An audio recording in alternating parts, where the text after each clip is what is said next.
নলবাৰীৰ মিলন হাইস্কুল পানীগাঁও প্ৰাংগণত বিদ্যালয়ৰ প্ৰতিষ্ঠাকালৰ তিনি পুৰোধা ব্যক্তিৰ আবক্ষ মূৰ্তি উন্মোচন।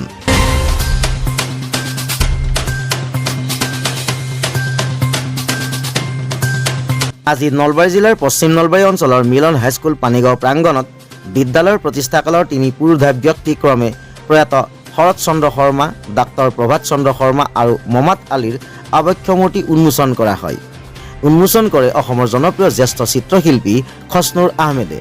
উন্মোচন কৰি দিয়া ভাষণত চিত্ৰশিল্পীগৰাকীয়ে হৃদয়ত সদিচ্ছা থাকিলেহে ভকতিৰ উমান পোৱা যায় বুলি উল্লেখ কৰি এটি সাধুৰ মাজেৰে ককাকৰ প্ৰতি থকা নাতিয়েকৰ শ্ৰদ্ধাৰ কথা ব্যক্ত কৰি শৰৎ চন্দ্ৰ শৰ্মাৰ নাতি ৰঞ্জিত শৰ্মাৰ এই মহৎ কাৰ্যৰ বাবে শলাগ লয়।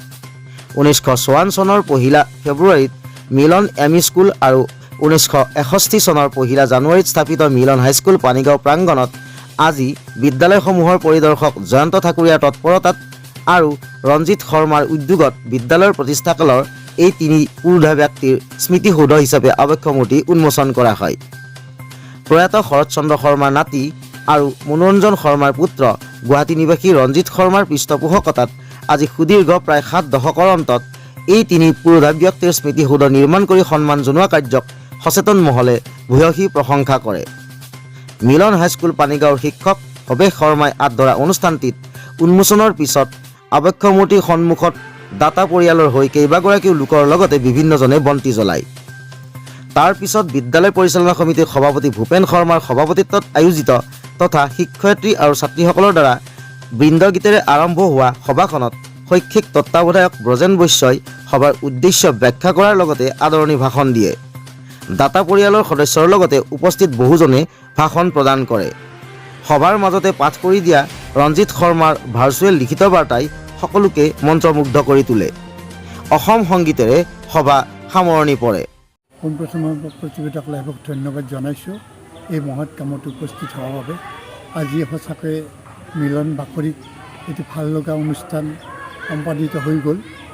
কিছু মুহূৰ্ত আগতে তিনিজন পুৰোধা ব্যক্তিৰ প্ৰতিমূৰ্তি ইয়াত উন্মোচন কৰা হ'ল। এই তিনিজন ব্যক্তি ক্ৰমে আছিল স্বৰ্গীয় শৰৎ শৰ্মা, স্বৰ্গীয় প্ৰভাত শৰ্মা আৰু স্বৰ্গীয় মমাদ আলী। এই তিনিজন ব্যক্তিৰ প্ৰচেষ্টাত 1953 চনত এই অঞ্চলত এখন স্কুল পূৰ্ণাংগ হ'বলৈ সক্ষম হৈছিল। তেখেতসকলৰ অহৰহ চেষ্টাৰ ফলতেই এই স্কুলখন হৈছিল আৰু ইয়াৰ ৰাইজ ওলাই আহি ইয়াৰ নাম দিছিল মিলন।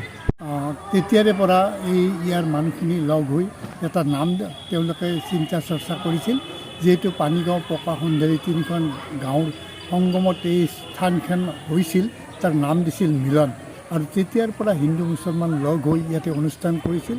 সেই সম্প্ৰীতি আজিও ইয়াত বজাই ৰাখিছে আজিৰ ৰাইজেও। গতিকে মই এই হিচাপতে আমাৰ এই যি প্ৰতিমূৰ্তি তিনিজনৰ উন্মোচন হ'ল তাৰ মেইন হোতা আছিল ৰঞ্জিত শৰ্মা। তেখেতক মই ধন্যবাদ জনাইছোঁ এইকাৰণে যে তেখেতৰ আইতাক মৰাৰ আজি 70 বছৰ পিছত তেখেতৰ আইতাকৰ লগতে দুজন আকৌ প্ৰতিবেশী মূৰ্তি ইয়াত স্থাপন কৰিব, গোটেই খৰচ বহন কৰি স্থাপন কৰিছে। সেইটো কাৰণে মই তেখেতক ধন্যবাদ জনাইছোঁ। এনেকুৱা ব্যক্তি সমাজত আহক।